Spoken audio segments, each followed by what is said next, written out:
If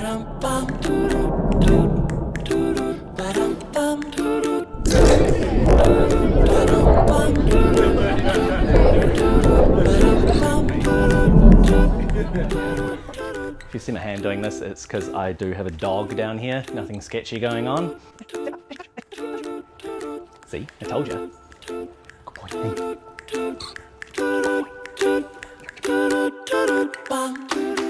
Welcome back to Quarantinese.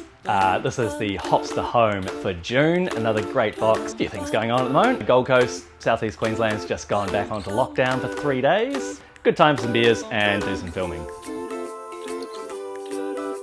First beer we have off the rank is from Hobart Brewing Co. Not surprisingly, based in Hobart. It is their extra pale ale. I expect it to have at least twice as much pale per ale. I'm a dad now, I get to make those jokes. Fuck off. Let's see how it looks.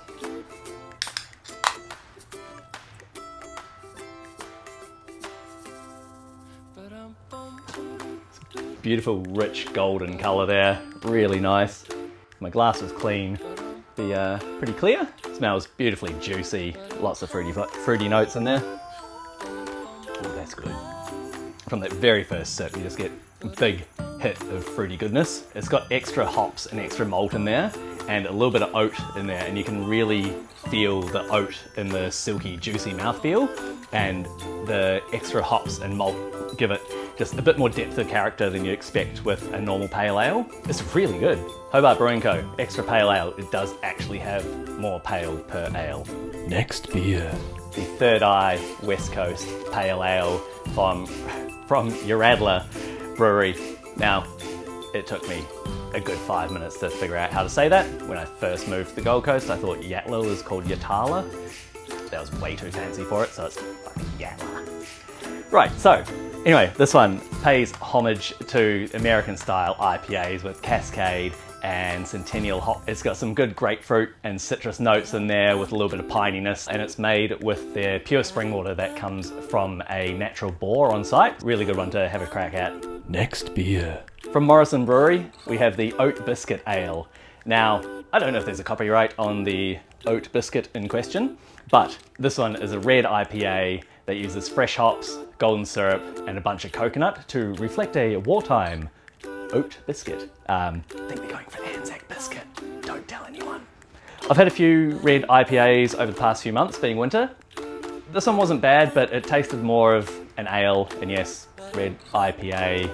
I know the A is ale, but this one didn't quite have the fullness and redness, I guess, of a few other ones that I've tried recently. I think last month we had Bodrigi come through that had an absolutely fantastic red IPA. This one definitely isn't bad at all, but it's maybe just a bit more mellow than I would have thought with the red IPAs. I like them a little bit darker, yeah, a little bit more hit to them. But have a crack at it. It is a pretty interesting ale to have a go at, being golden syrup, coconut. Yeah, it's good. Worth a go for sure. This one is an early release exclusive for Hopstone members, so it means we get it first and then eventually it'll be released to the public as well. This one comes in at 6% and 1.8 standard drinks. Next beer.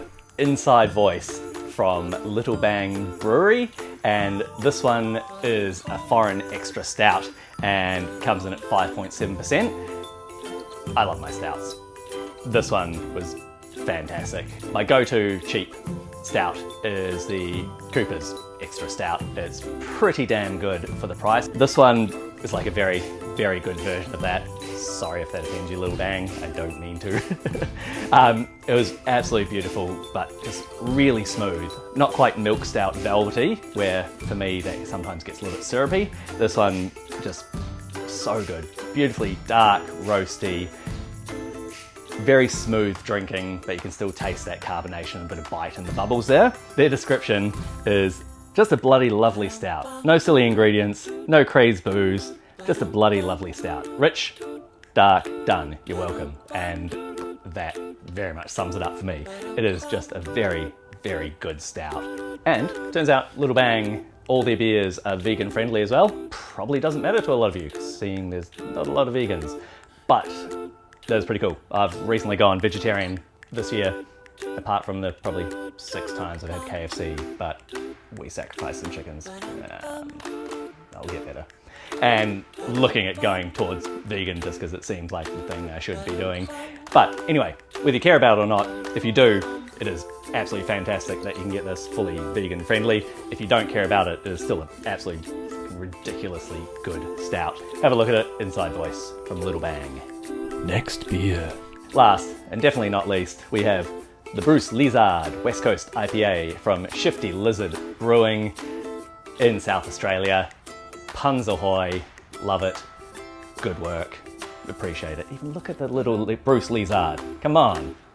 You deserve to buy that beer just for that. When I first had this, wasn't the biggest fan. It was first beer of the day while camping. Might have been a little bit too early for a very strong, punchy IPA, but had another one last night. Really did enjoy it. It does have a decent whack of passion fruit, citrus, and hops, as you'd expect with something called Bruce Lizard.